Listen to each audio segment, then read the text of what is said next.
Kalau pengen masuk surga tanpa hisab, tanpa adab, nggak boleh lagi percaya kepada dukun, nggak boleh lagi percaya kepada paranormal, nggak boleh lagi percaya kepada bintang-bintang. Kita kan masih tuh, bintangnya apa? Libra, Sagittarius, wah Virgo, sampai dibikin lagu tuh ada lagu Virgo itu. Seakan-akan itu menentukan segala-galanya. Tidak, itu nggak boleh, tinggalkan. Ketahayulan, mistik-mistik itu ditinggalkan.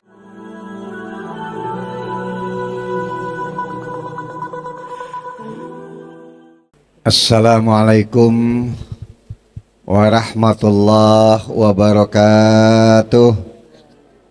Bismillahirrahmanirrahim. Fa inna asdaqal hadisi kitabullah wa khairal hadi hadiyu Muhammadin sallallahu alaihi wasallam wa syarrul umur muhdasatuha wa kulla muhdasatin bid'ah wa kulla bid'atin dhalalah wa kulla dhalalatin finnar. Wa bisanadil muttasili ilal imamil muallib rahimahullahu ta'ala wa adaman nab'a bihi wa bi barakati ulumihi wa bikum fid darain qala.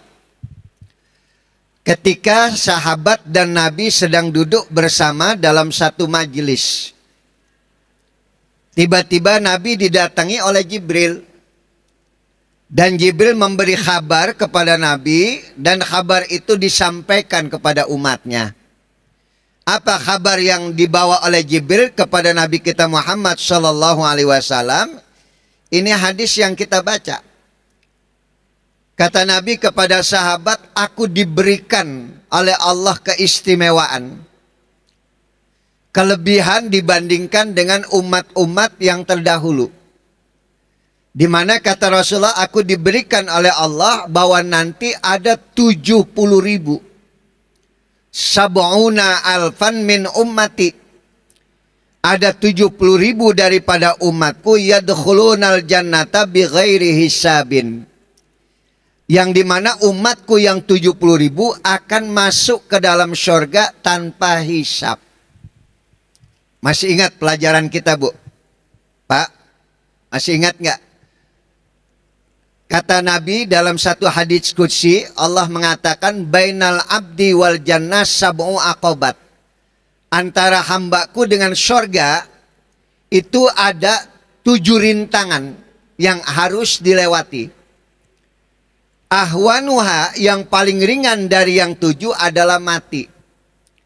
Yang paling berat adalah al-wuquf baina yadayillahi ta'ala idza ta'allaqal madlum bizzalimin. Yang paling berat adalah berdiri di hadapan Allah atas kezoliman yang pernah dia lakukan. Ini kita semuanya bakal wafat. Kita semuanya bakal mati. Kita semuanya akan berhadapan dengan Allah, di mana ada 2 jalan. Ada jalan menuju surga, ada jalan menuju neraka. Maka orang untuk sampai kepada surganya Allah, dia harus melalui 7 proses perjalanan. Yang paling ringan adalah mati. Pengen masuk surga, jadi harus mati dulu. Itu proses yang paling ringan sebelum masuk ke dalam surga adalah mati. Setelah kematian ada lagi yang namanya alam barzah. Yang kedua nih, ingat ya. Yang ketiga adalah saat kita dibangkitkan di padang mahsyar, yaumul ba'ts, hari kebangkitan. Udah? Yang keempat adalah saat kita dihisab, dihitung. Apa yang akan dihitung? Awwalu ma yuhasabu bihil abdu yaumal qiyamah as-shalah. Yang pertama kali nanti dihitung pada hari kiamat adalah sholat kita. Maka kalau sholatnya sudah baik, sholatnya sudah benar, yang lainnya akan ikut menjadi baik dan benar. Puasa kita akan sempurna, haji kita akan sempurna, ibadah sedekah kita akan sempurna kalau sholatnya sudah benar. Ini yang pertama dihisab. Sementara kalau sholatnya rusak, yang lainnya pun akan menjadi rusak. Nanti lain waktu kita bahas tentang sholat, Bu ya. Jadi tadi mati, kemudian yang kedua apa? Alam bardah, yang ketiga dibangkitkan di padang mahsyar, yang keempat saat kita dihisab. Nah, ini nanti ada yang bakal masuk surga tanpa hisab.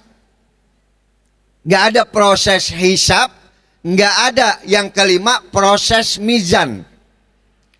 Begitu dibangkitkan di padang mahsyar, langsung digiring oleh Allah.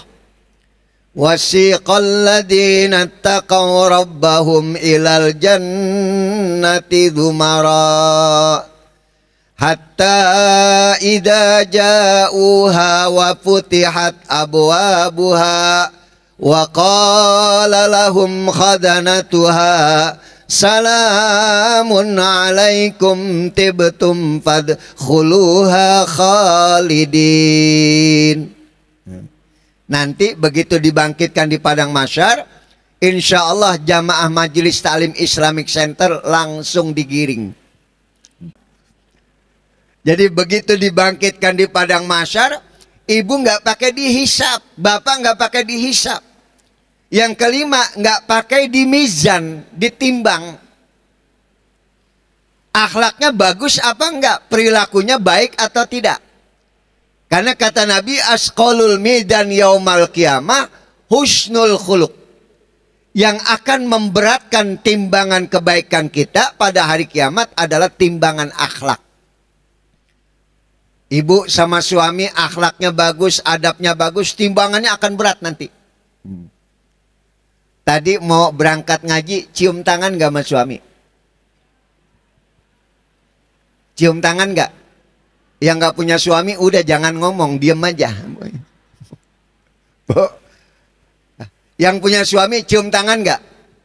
Alhamdulillah. Ibu cium tangan setahun berapa kali sama suami? Hah? Tuh kata Ayanda Haji Ike, ada yang cium tangannya cuma setahun 2 kali. Idul Adha sama Idul. Tuh. Itu adab, etika. Jadi kalau akhlaknya bagus, maka timbangannya akan berat. Setelah di Midan, kemudian proses yang keenam adalah lewat Shiratal Mustaqim. Yang digambarkan oleh Nabi, tajamnya seperti pedang, alusnya seperti rambut.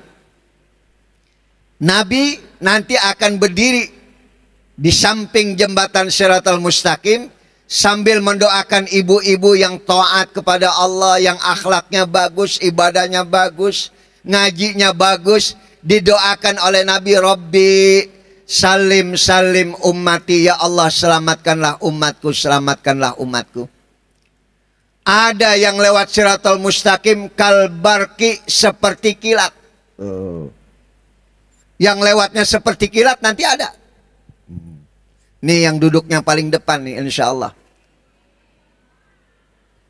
Wih, yang duduknya paling depan nanti lewat Shiratal Mustaqim seperti apa? Kilat.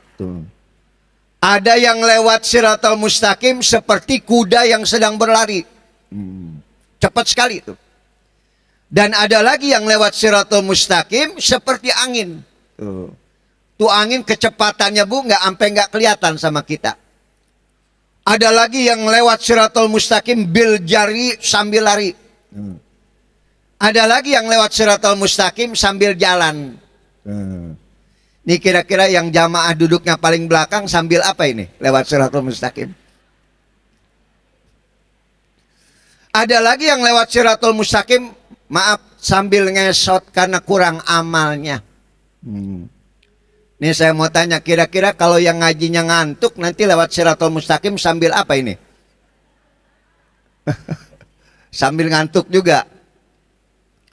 Nah setelah lewat Shiratal Mustaqim, proses yang ketujuh adalah berdiri di hadapan Allah atas kedoliman-kedoliman yang pernah kita lakukan di dunia. Di sini banyak orang yang rugi, yang sholatnya habis karena dia melakukan kezaliman. Sholatnya diambil, diberikan kepada orang yang didolimi.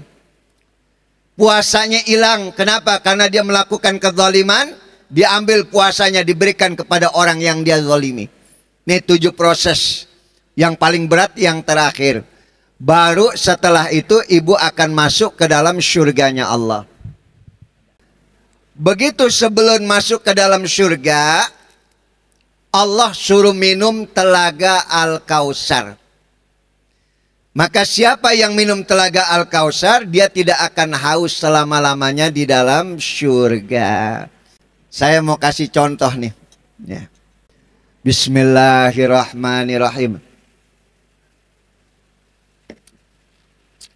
Kenapa saya minum? Kenapa saya minum?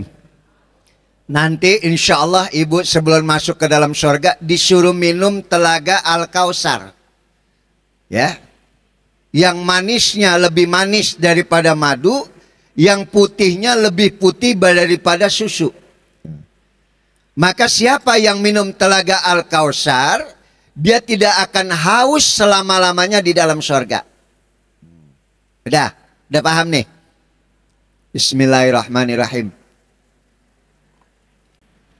Saya minum, kenapa saya minum? Kalau saya nggak haus, nanti di surga orang tidak merasakan rasa haus karena udah minum telaga Al-Kautsar. Pertanyaan saya, di surga minum nggak? Di surga minum, ibu. Ustadz kan nggak haus. Wa aqwabum maudu'ah, dan gelas-gelas yang tersusun rapi, yang terbuat dari kristal mutiara. Mubazir, gelas nggak dipakai buat minum. Ustadz kan di sorga nggak haus, udah minum telaga Al-Kautsar, kok minum? Minumnya bukan buat menghilangkan haus, minumnya buat kenikmatan. Di sorga nanti penuh dengan kenikmatan. Kita nggak lapar, kita nggak haus, yang ada adalah kenikmatan yang nggak pernah habis-habis. Maka orang yang melakukan kezaliman, habis kebaikannya untuk membayar orang-orang yang dia zalimi. Sudah paham? Nah, yang ingin saya bahas hari ini, dari 7 proses tadi, ada 70.000 daripada umat Nabi yang nggak ada proses hisab. Langsung digiring masuk ke dalam surga. Begitu dibangkitkan di padang mahsyar, digiring oleh Allah masuk ke dalam surga, cuma ada 70.000. Ini kira-kira kita masuk nggak ini? Insya Allah, mudah-mudahan. Ya, Bu. Ya, ngajinya paling belakang, insya Allahnya paling kencang gitu ya. Insya Allah, Ustadz. Lihat di sini, ya. Kata Nabi, begitu sahabat angkat tangan, ya Rasulullah, doakan saya masuk yang 70.000, kamu dapat. Ada lagi, ya Rasulullah, doakan aku masuk 70.000, kamu dapat. Itu berebut sahabat angkat tangan minta didoakan masuk yang 70.000. Sampai kemudian ada seorang sahabat Ukasyah angkat tangan, ya Rasulullah, doakan saya masuk 70.000. Kata Nabi, kamu dapat, yang terakhir kamu. Sehingga sahabat yang lain mau angkat tangan gak jadi. Ya Allah, saya gak kebagian.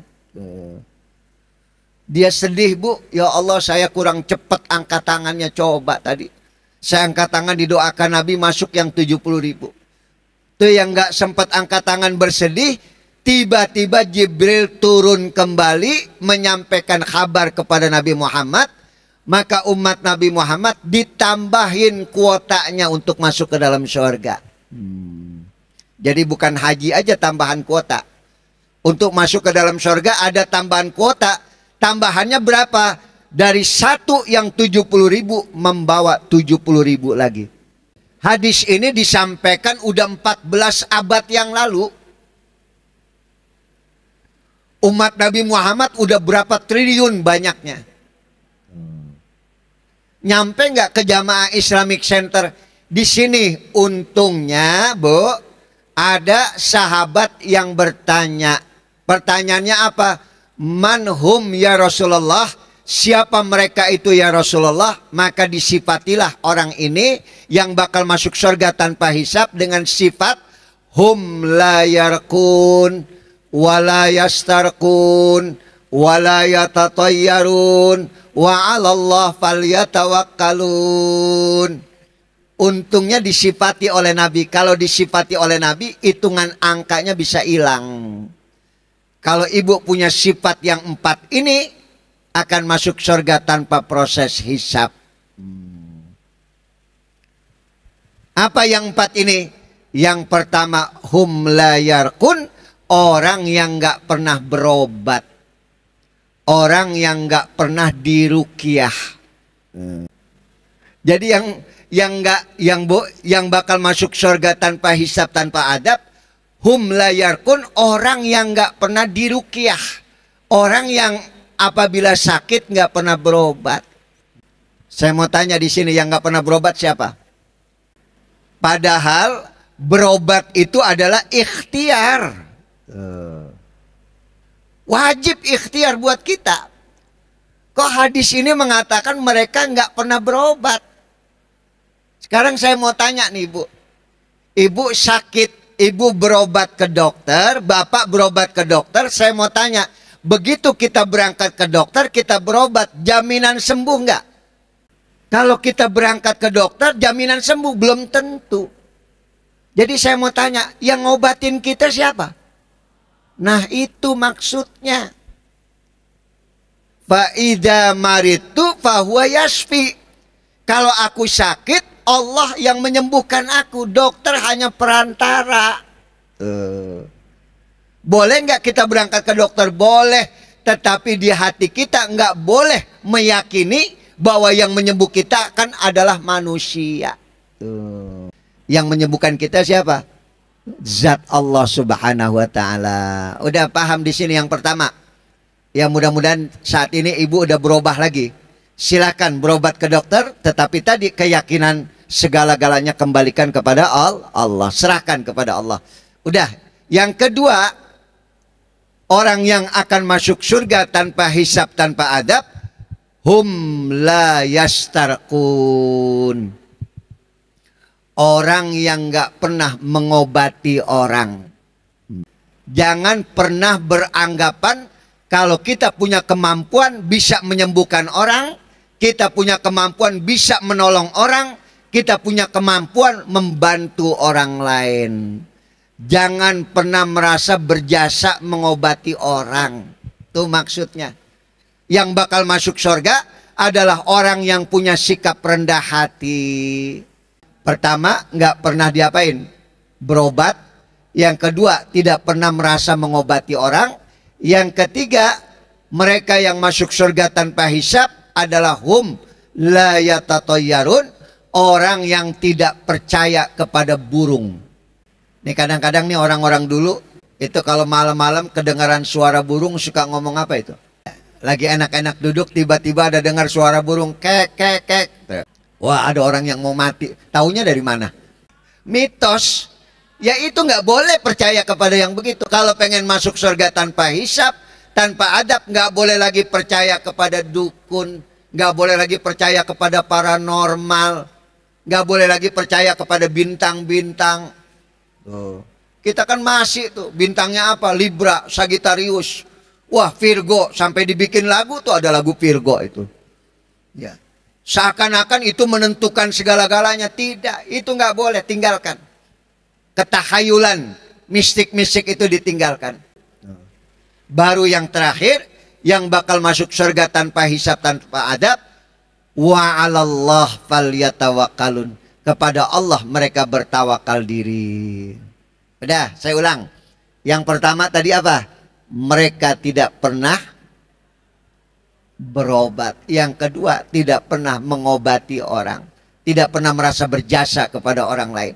Yang ketiga, mereka tidak percaya kepada yang berbau mistik. Yang keempat, kepada Allah mereka tawakal diri. Artinya dari yang tiga ini kembalinya kepada ujung. Siapa yang bakal masuk surga adalah orang yang punya sifat tawakal tinggi kepada Allah. Ya Allah, aku sudah berobat, maka kesembuhanku aku serahkan kepada Engkau ya Allah. Tawakal. Ya Allah, aku sudah membantu orang lain karena pertolonganmu ya Allah. Pahalanya bukan aku yang menentukan, Engkau yang menentukan pahalanya, kebaikan. Aku tidak pernah merasa mengobati orang, tidak pernah merasa membantu orang lain. Tidak percaya kepada mistik, dia hanya percaya kepada Allah dan tawakal kepada Allah Subhanahu wa taala. Makanya yang hebat Bu, Nabi Allah Ibrahim alaihissalam. Tuh contoh tawakal Ibrahim yang luar biasa. Jarang orang punya perilaku yang dilakukan oleh Nabi Ibrahim. Ketika Nabi Ibrahim akan dibakar oleh Raja Namrud, sebentar lagi Nabi Ibrahim akan dilempar, kobaran api sudah menyala, idh ja'a Jibril, tiba-tiba didatangi oleh Jibril. Ibrahim, sebentar lagi kau akan dilempar oleh Raja Namrud ke dalam kobaran api. Apa kata Jibril? Perlu bantuan gak Ibrahim? Apa kata Nabi Ibrahim? Aku gak butuh bantuanmu Jibril. Kenapa kau tidak butuh bantuanku? Kata Jibril, sebentar lagi kau akan dibakar. Engkau makhluk, aku makhluk, api makhluk, Namrud yang jahat, yang zalim juga adalah makhluk. Nggak ada makhluk yang bisa menolong sesama makhluk. Yang hanya bisa menolong makhluk adalah Al-Khaliq yang menciptakan makhluk. Bismillah tawakkaltu ala Allah. Ya aku Allah, aku berserah diri kepadamu ya Allah. Mau dibakar gimana? Aku serahkan diriku kepadamu ya Allah. Begitu dilempar Ibrahim dalam kobaran api, Allah perintahkan kepada api yang menciptakan adalah Allah. Allah katakan kepada ciptaannya, ya narukuni bardan wassalaman ala Ibrahim. Hai api, dinginlah kamu, jadilah dingin, selamatkan Ibrahim. Berhari-hari Nabi Ibrahim ada di dalam kobaran api, nggak ada selembar benang pun yang terbakar. Nabi Ibrahim keluar dengan selamat. Kenapa? Tawakal kepada Allah Subhanahu wa taala. Udah cukup ya? Mudah-mudahan pelajaran kita pelajari manfaat buat kita semuanya. Al-Fatihah. A'udzubillahi minasyaitonirrajim. Bismillahirrahmanirrahim. Alhamdulillahirabbil alamin arrahmanirrahim maliki yaumiddin. Iyyaka na'budu wa iyyaka nasta'in ihdinas siratal mustaqim siratal ladzina an'amta 'alaihim ghairil maghdubi 'alaihim waladdallin. Wa'fu 'anna ya karim wa'fu 'anna ya karim. Allahumma bil Fatihah. Amin. Bismillahil Fatihah bikaramatil Fatihah. Dakwahum fiha subhanakallahumma tahiyatun fiha salam wa akhir dakwahum alhamdulillahirabbil alamin. Kita baca kafaratul majlis. Bismillahirrahmanirrahim. Subhanakallahumma bihamdika asyhadu an la ilaha illa anta astaghfiruka wa atubu ilaik. Wassalamualaikum warahmatullahi wabarakatuh.